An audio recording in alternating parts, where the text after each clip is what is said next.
everyone, I'm Jessica Stutzman and welcome back to the Mill Creek Government Channel. Community building community, a simple yet effective concept for providing partnership between Erie families and Habitat for Humanity with the same common dream of safe, decent home ownership. Joining us to show how this process works from start to finish is Habitat for Humanity's Executive Director, Nancy Milkowski.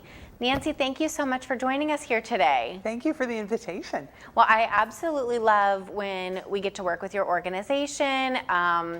It honestly seems like you guys do so much good for the community and you're having so much fun doing it too. So before we get talking about specific projects you're working on and the Restore, I just want to let our viewers know again, what is the mission for the Greater Erie Area Habitat for Humanity? Our mission is to change lives in communities and to build hope. We do that through simple, decent home ownership. And we do it in partnership with volunteers and community support. And how long has Habitat for Humanity been around in Erie? Habitat came to Erie in 1989, and we completed our first house in 1991. And since then, we have partnered with more than 70 families who are now living in simple, decent, affordable housing as a result of all the community effort. And that's so amazing. I feel like you guys have, this network in the community and you have branched out, and the success stories and the trickle down effect that has happened from where you started in 1989 to now, it has to be incredible. Yes, the growth has been phenomenal to watch and to be a part of. And now that we have had several of our homeowners have fulfilled their complete obligation, and we've had a mortgage burning ceremony, so they've paid off their house, that's really an honor to be a part of. And just listening to how the families' lives have changed, and the children who are now going off to college, and grown children who have now become homeowners of their own that grew up in a Habitat house, it really has a long-lasting impact. So it sounds like you do stay connected to the Habitat families. You don't just, leave them to their own and you don't keep in touch with them. It sounds like you guys have, a good family at Habitat. They're invited to be they're a part of our Habitat family forever. Some families stay more engaged and others kind of just check in with us periodically, and which is perfectly fine. We do ongoing continuing education classes, so if our families ever need a refresher on particular topics, they're invited to come back and listen in. So we really do try to keep them engaged and interested. Many of our families have been referrals for new families because they've been through the process and they can talk about it. And that's been a terrific opportunity for us, as well as they will come back and lend a hand and help sweat equity hours for other families, and that's pretty cool. I love that. So how does a family apply for Habitat housing and what are the requirements? So we do application sessions 2 to 3 times a year. So if someone's interested in Habitat housing, they can just give our office a call and ask when the next window opens, and at that point they can request an application. Once they get their application and take a quick look at it and see if they think it's a good fit, then we want them to come to an application session where we explain how the program works and then help them actually complete their applications so they know exactly what to do and what to fill in what spots. We really look at 3 general requirements. Habitat families have to have, first, the ability to pay. Habitat housing isn't free. That's probably the biggest myth out there in the community. The second is they have to be willing to partner. Habitat is all about partnering. And the third is they have to have a housing need. You can't just come to Habitat and say, I'd like a house. You actually have to express a need. Mm-hmm. And what have been some needs that you have seen that would help give somebody that boost on their application? So housing need can be anything from overcrowding to safety and security. It could be accessibility issues. It can also be cost overburden. So they might, in that case, they might be just paying so much to rent that they really do not have the ability to take care of all the other needs that their family has. So need is a pretty wide open area. It can also be structural deficiencies in where they're currently living. So it's real important that our committee goes out and does a home visit and to actually see what their current situations really are. Okay, and so once a family is approved, are they required to be a part of like the building or renovation process? So families that are approved in the partnering, that willingness to partner component, they do a couple of things. First, they have to meet monthly with a budget coach. So in our ability to pay, where I said that the houses aren't free, Habitat mortgages are for about 25 years and it's 0% interest. That's what makes it affordable for our families. But you still have to have the ability to make that payment. Because a house is probably the largest asset they'll ever own, we want to make sure they keep it. So they meet monthly with a budget coach. Families that come to Habitat are not eligible for traditional financing. So we know they need some assistance. And some of them even come to us and say, budget coaching is what I'm looking forward to the most first, because they know they want to get their financial house in order. Then the families also attend home ownership preparation classes. So they start to understand what it's like. How do you transition from rental to ownership? And then they have to do what we call sweat equity. And that's where the hammer hits the wall, right?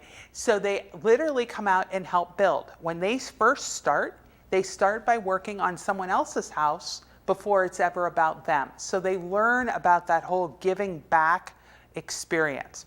Our families have to do at least 300 hours of sweat equity. Most of our families do well more than that. 3, 4, I think the highest number I ever saw was about 800. So yes, so they're definitely a part of the whole building process. And it's hard work, but I think it's fun and I think it's very rewarding. Absolutely. I saw a quote once where a volunteer said, "It's hard work, but you don't know it until the day is done." Yes. Yes. That's a good quote. Is there anybody besides the families and the new families who are a part of the program? Does anybody else come to help build the house? Absolutely. So we have a construction manager. So there is an expert on the work site providing all the instruction. And then the houses are all built by volunteers. I think that's one of the greatest parts of Habitat. You don't have to have any experience and you can come out and literally help build a house. That is so incredible. I can just picture the knowledge that you gain as a volunteer. I mean, I wouldn't know the first thing, but if somebody is coaching you step by step through building a house, what an accomplishment at the end of the day or the end of the month when it's all finished and somebody gets to move in. It absolutely is. We have volunteers have to be at least 16, and then we have volunteers that are just shy of 90 that are still out volunteering with us. So we have a wide range, and it's everybody. We have pastors, and we have college students, and we have businesses that come out, and individuals, and families. So it's a wonderful, that's literally community building that's going on. And we have those that want to learn. So they come to volunteer, but really they're trying to learn how to do something, and then we call it the ripple effect. So they go home and they do some projects at their own house. So it's not just about building this house with this partner family, it's also about building up the community and doing projects of their own because they feel empowered. You get to learn how to use all those cool tools. And so you alleviate a lot of the fear and anxiety, and you really build up the self-esteem that says, you know what? I can do this. And at the end, when we do a dedication, and I listen to the volunteers walk around with their family and say, I helped build that, and that's my cabinet, and that's my door, there's a lot of pride. Yes, absolutely, and that's exactly what I was thinking of.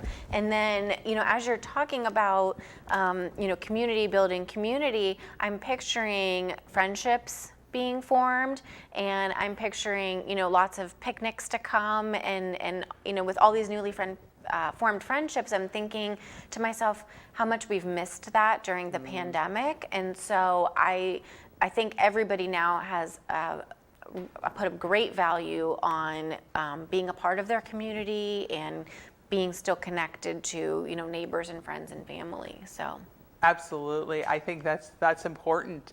And I think the team building component of Habitat, for example, when businesses come out, you see different people's skills shine. So they might be a little bit more quiet at their desk, and they get out on the work site and they're hammering and they're directing. And we've had where managers have come back to us and said, I had no idea that person could lead like that. But you take people out of their element and you actually see different leadership skills emerge. And that's been fantastic. And the partnering with the families, and when they see them out in the community and they say, hi, I worked on your house, it just warms the homeowner's heart, like, my goodness, you are a part of my experience. It really is a beautiful thing to be a part of. Absolutely. And it's just fabulous that, such camaraderie, you know what I mean? Such, again, community spirit. So how does Habitat for Humanity get the money to do this sort of mission work? Yeah, so our building materials are not all donated. That's sometimes what people think, but we actually have to buy the materials in the community just like everyone else. So we have to raise that money. So we do that we have special events that we do. We have a lot of corporate sponsors that come and help us. You can also sponsor a house, which has been so great when a business can do that. We also have individuals that just make monthly gifts or weekly gifts or even quarterly gifts, and that goes so far. And then what happens is, as our families are paying back their mortgages, that goes into what we call a revolving fund. And so we're able to use that money as seed money to start another Habitat house. So the families, instead of looking at it as just paying a bill, they're really paying the opportunity forward. And I think there's an ongoing reward in doing that as well. So that's part of it. And then, of course, what we like to chat about is the restore, right? So that's another way that we raise money. Wonderful. And we will touch on the restore. The one thing I don't want to forget to ask, we mentioned, a lot of your volunteers, again, from age 16 to 90, doing construction. Do you use volunteers in any other way throughout the organization? We do. So not everyone wants to go and swing a hammer, but they would like to contribute in some way with their time. So Habitat has 9 different committees that are made up of volunteers that do all kinds of things with us. They help us with our relations with the local churches. They help us find property. They partner with our families. They help select our families. They work on construction plans. So if there's someone that is looking for an opportunity to use their skill, we might have a committee that would be a good fit. And then we also use volunteers that help us with the restore and with our special events that come out and help make those a success. Yes, and is there like a time commitment of so many hours or a week or a month that you're looking for? So to work on the construction site, all we ask is for a 4-hour shift. So you just come out and work a morning or an afternoon, and that's all we ask. We ask you to work all 4 hours though. When it comes to a committee, then the committees meet differently. So when I talk to somebody, I kind of talk about what their availability is, what their interest is, and then tell them what the opportunities are. So we kind of try to make it work for everyone's individual time schedule. Okay, and Nancy, how many houses are built in a year? So it averages between 2 and 3 houses a year. We've built as many as 5 in a year, and we've done that more than once. Wow, that's a lot. And then, of course, with the pandemic, that's put a little more challenge into it. So it varies, but we try to help 2 to 3 families in a year. With the pandemic, and I'm sure everybody was socially distant and wore masks. Was there any challenge in building houses during the pandemic? Yeah. So just like everything else, construction got closed down. So our timing was, I call it Habitat timing. We are about to do a groundbreaking when they closed us down. So we delayed that for quite a while. Oh my goodness. We actually then, when we were able to open up, we started with construction, but we didn't actually do a special event, a groundbreaking event, until later in the summer. So we were only allowed to have 4 people. So literally, I'm so proud of our volunteers and our team, because we literally did build a house during the pandemic. And it was 4 people at a time. Wow. And doing the work and keeping distance, and we had to get special equipment so you could keep that distance between people, and so there was some additional expenses and that kind of thing. And of course, we couldn't do any of our fundraisers, so that was a struggle like everyone else. But to be able to say we continued to do our mission work and help a family, I'm really proud of that. Yes, and you guys, you should be. I mean, it's absolutely incredible, and I can't imagine how difficult, but you guys all forged ahead and you still made it happen. Yeah. You guys need to give yourself a pat on the back. That's amazing. Yeah, the team did a fantastic job. Really, they did, and the family had worked really hard, and we just couldn't disappoint them. We had to do as much as we could to make their dream come true. Yes, and I know, every Habitat house is a special house to that family, but I bet they are so grateful for you guys continuing to plug on and do this for them. Yeah, absolutely. Wonderful. So the next thing I want to talk about, you did mention it a few minutes ago. Tell me more about the Restore. Okay. Who can shop there and who can donate? Let's touch on that one. Sure. So we have a store. It's called a Restore, and we sell new and used building materials and home goods. It is open to the public, so anyone who's interested can stop by and check it out. We're open on Friday mornings and Saturdays all day. All the items that we sell have been donated. So if people are doing projects and they have extra materials, or you're having your kitchen cabinets taken out and you're getting new cabinets, if your contractor can take them out in whole pieces, those kinds of things can be donated. Any donation that comes in, our first option is to use it in a Habitat house. So we have been able to use a lot of materials, and it's benefited our whole mission. If it's not something we can use or immediately use, then we will put it for sale in the store. And then the money that we raise out of our store helps us buy the building materials we need for Habitat houses. So it really is a win-win. Whether you're a donor, whether you're a shopper, you're actually helping families by supporting the Restore in some capacity. Yes, and you know what I love about this?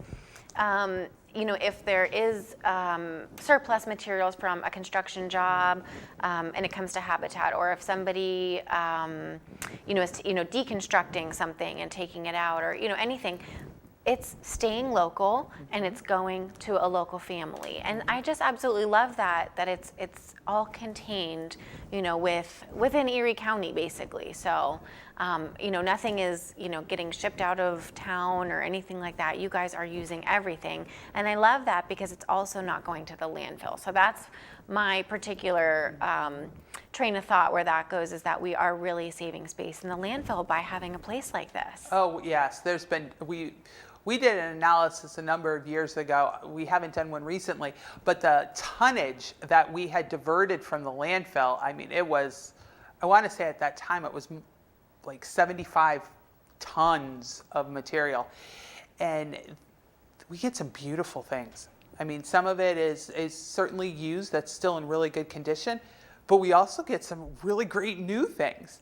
And what people come up with, it's not necessarily in the way you would think it might be traditionally used.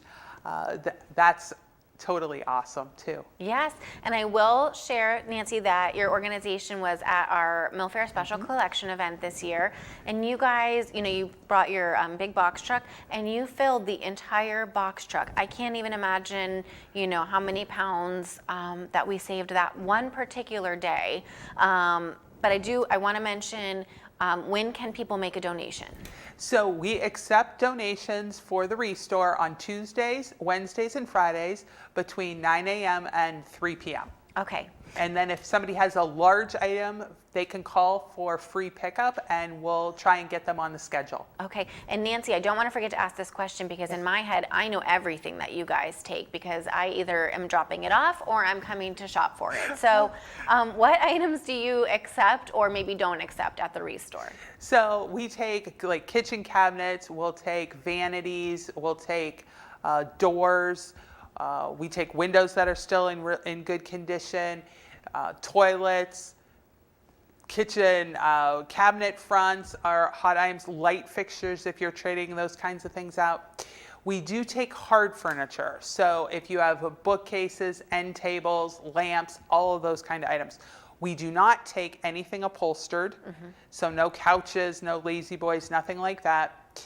And we do update on our website from time to time. We're inundated with a particular item, and then we'll say at this point we're going to put a hold on accepting those kind of items.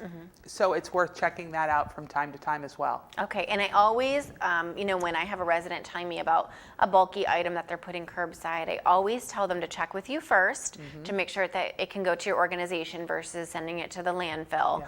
And you get some amazing things, architectural things, tiles I've purchased from there, and it's really, really incredible the things that people bring in and that you can use for your DIY projects at home. Absolutely. And people can be very creative. We have schools who have come and get stuff for plays. Yes. And work on their sets, and then they even sometimes donate those items back. But you also will find a few unique items. We've had jacuzzi tubs. We have like some beautiful sliding patio doors that you wouldn't necessarily expect to find. So that you find a couple of really interesting gems. A few antiques have made their way into the store. Yes, I absolutely love that. So do you need volunteers at the Restore too? So now that the pandemic, we're nearing the reopening version, we will be starting to look for volunteers to connect with us. So watch for us on our Facebook page or give us a call and we'll let you know when we can start bringing more people in to lend a hand. Okay, great. And we are just about, our time is almost up here. We're wrapping up the show, which like I said, I could talk to you all day about Habitat for Humanity and the Restore, but in what ways can the community support your mission? So we would appreciate if you know of a family or are a family that could use the services of a Habitat House to consider applying. If you're interested in volunteering and lending a hand, whether it's construction, committee, Restore, by all means check us out. And of course we would appreciate you shopping and donating to the Restore.